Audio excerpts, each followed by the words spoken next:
Pernah suatu waktu dia di zaman Rasulullah SAW sudah meninggal. Rasulullah SAW sudah intaqala ila rafiqil a'la. Bahasa meninggal sepertinya kurang pas buat Rasulullah SAW. Rasulullah SAW berpindah kepada alam yang lain. Datang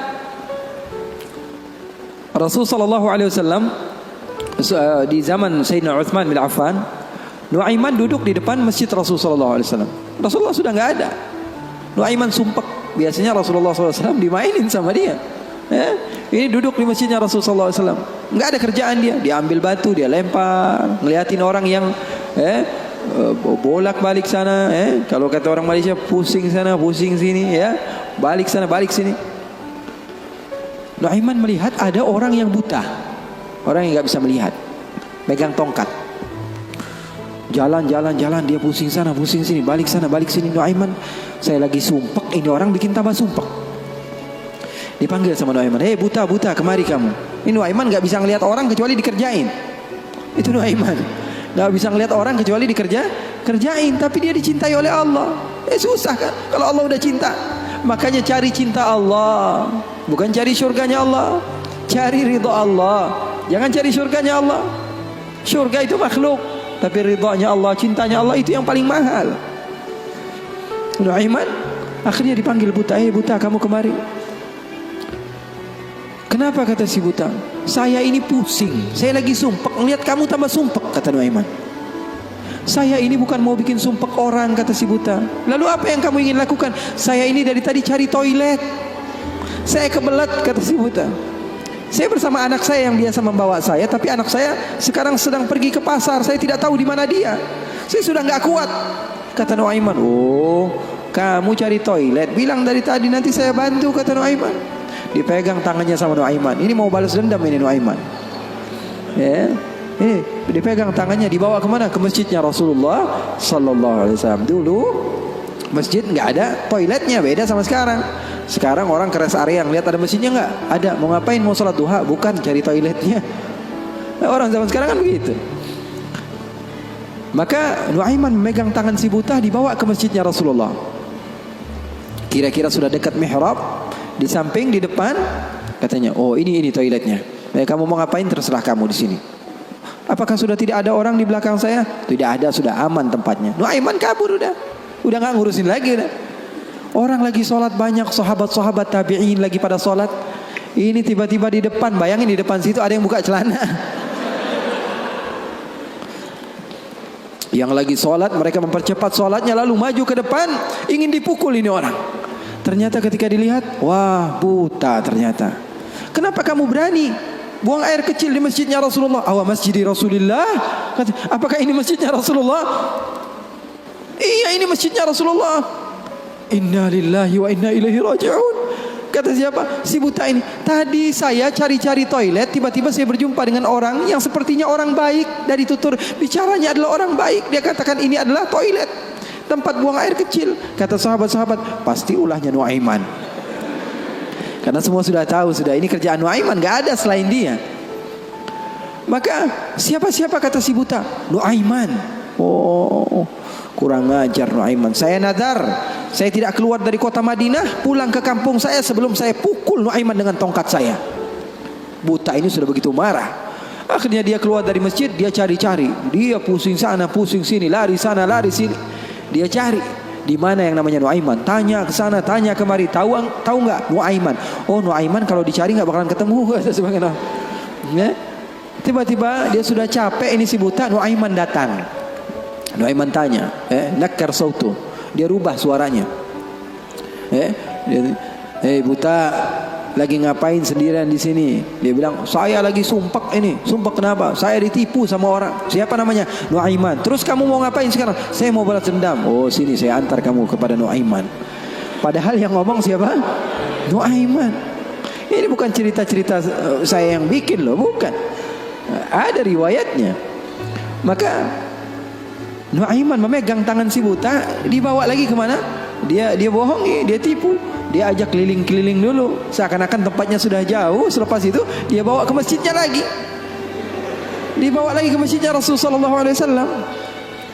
didekatkan kepada mihrab. Ketika itu Khalifatul Rasulullah Sayyiduna Uthman bin Affan, Amirul Mukminin, sedang salat. Sayyidina Uthman, jangan kalian tanya khusyuknya di dalam salat. Bahkan beliau terbunuh ketika sedang membaca Al-Quran, zikir kepada Allah Subhanahu wa taala.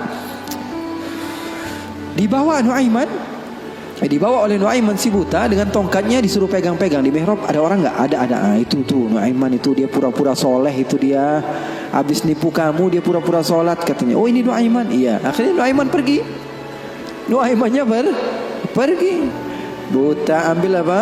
Tongkatnya, dia pukul Sayyidina Uthman bin Affan. Sekencang-kencangnya dari belakang orang-orang, para sahabat, para tabi'in, mereka teriak, "Qutila Amirul Mukminin." Ada musuh yang mau bunuh Amirul Mukminin. Semua menyerbu. Ternyata dia lagi. Baru sekitar setengah jam yang lalu dia buang air kecil di sini. Sekarang sudah pukul Sayyidina Uthman bin Affan.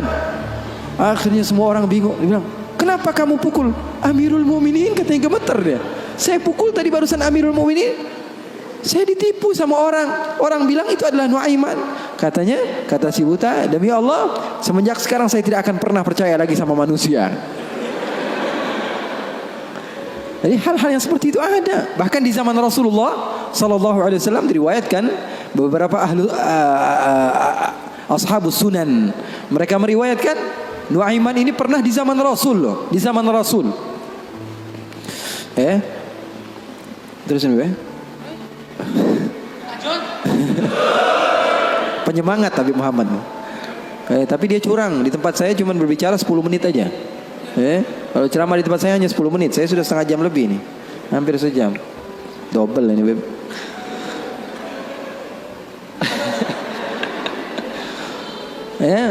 Nuaiman di zaman Rasulullah SAW, Sayyidina Abu Bakar ini banyak rihlah, banyak pergi kemana-mana, pergi ke Syam untuk berdagang, berbisnis. Suatu saat Sayyidina Abu Bakar datang ke Rasulullah mengatakan, "Ya Rasulullah, saya mau izin." "Izin apa wahai Abu Bakar?" "Saya mau ajak Nuaiman ini ikut saya berbisnis ke negeri Syam, ke luar negeri ini, bikin paspor Nuaiman. Keren, ke daerah lain, ke Syam." Kata Rasulullah, "Ya sudah, bawa saja Nuaiman, enggak apa-apa." Sahabat Nabi izin dulu sama Rasulullah. Dibawa Nuaiman. Dibawa Nuaiman bersama beberapa orang yang ikut. Biasa Sayyidina Abu Bakar kalau berbisnis, berdagang ke negeri Syam, dia bawa rombongan yang banyak. Di antaranya tadi Nuaiman. Nuaiman dibawa. Sesampainya di negeri Syam, semua dibagi tugasnya oleh Sayyidina Abu Bakar. Kamu berdagang, kamu membeli, fulan bin fulan, semuanya mendapat apa? Tugas dari Sayyidina Abu Bakar. Ada seseorang di antara sahabat Sayyidina Abu Bakar, namanya Huwaitib. Namanya siapa?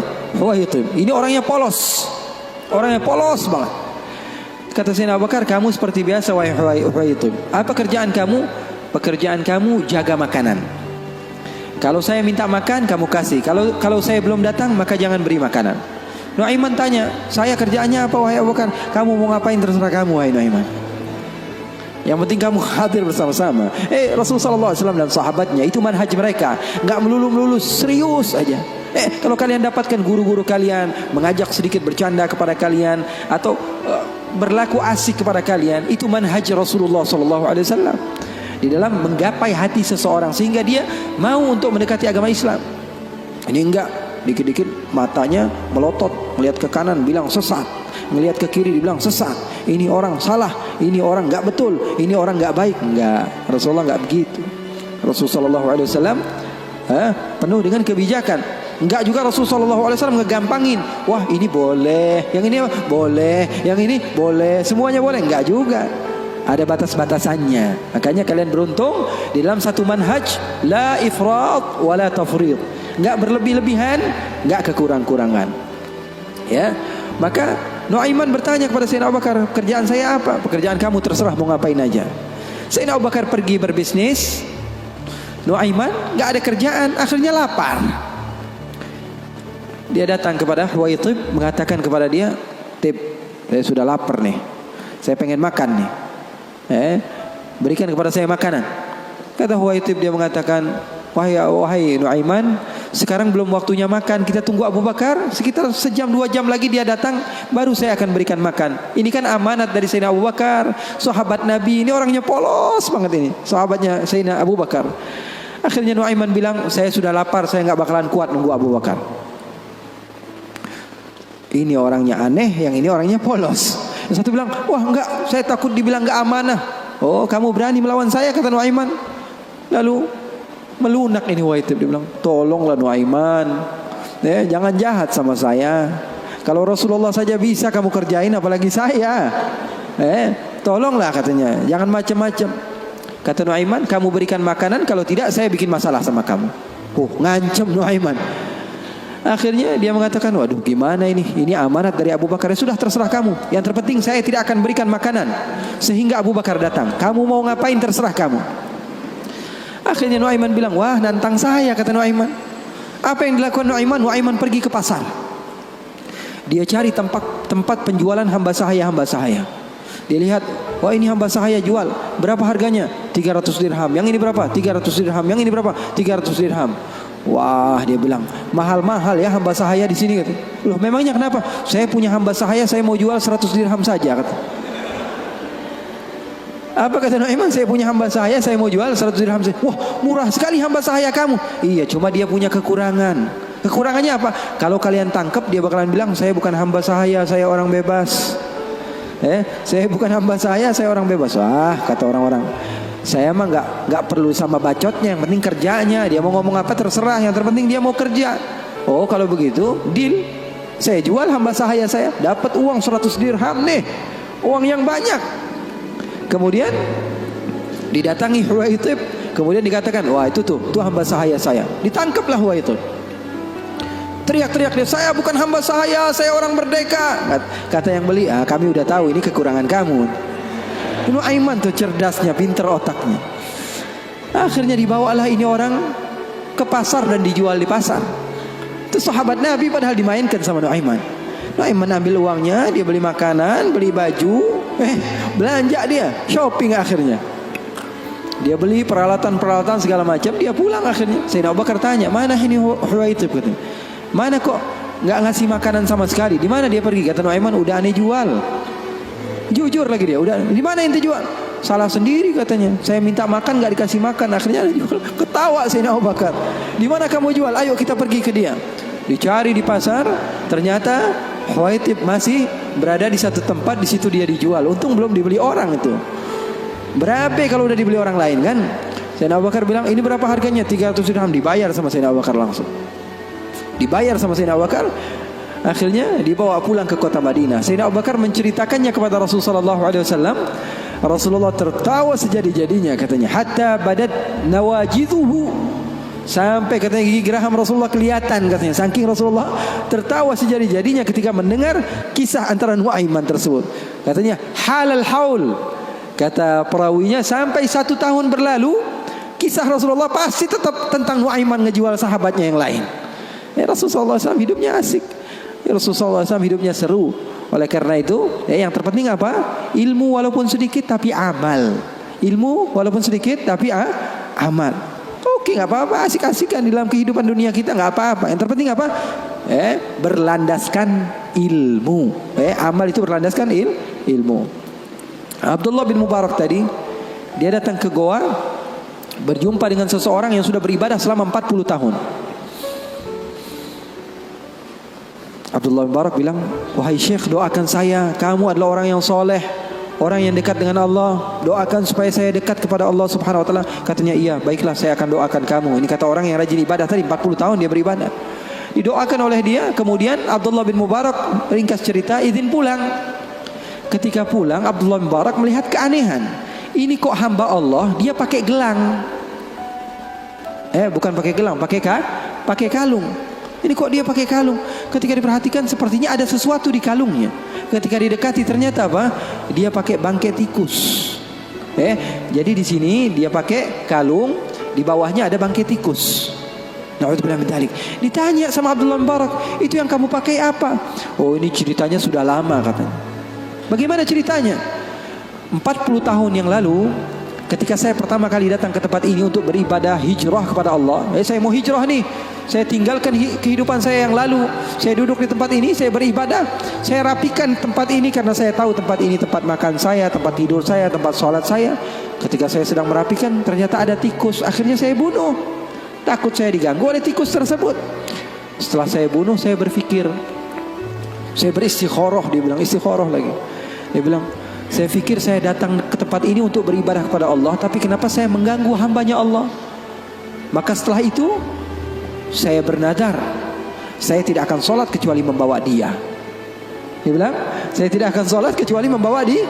Dia bingung, Abdul Barak, kamu tidak tahu bahwa bangkai ini adalah sesuatu yang najis? Sholat kamu bisa menjadi tidak sah. Jangankan ibadah sunnah kamu, ibadah wajib kamu saja perlu diqadha. Ibadah wajib kamu saja tidak sah. Bukan menjadi hamba Allah yang banyak ibadahnya, malah dia banyak dosanya dan memiliki tanggung jawab di sisi Allah. Kenapa?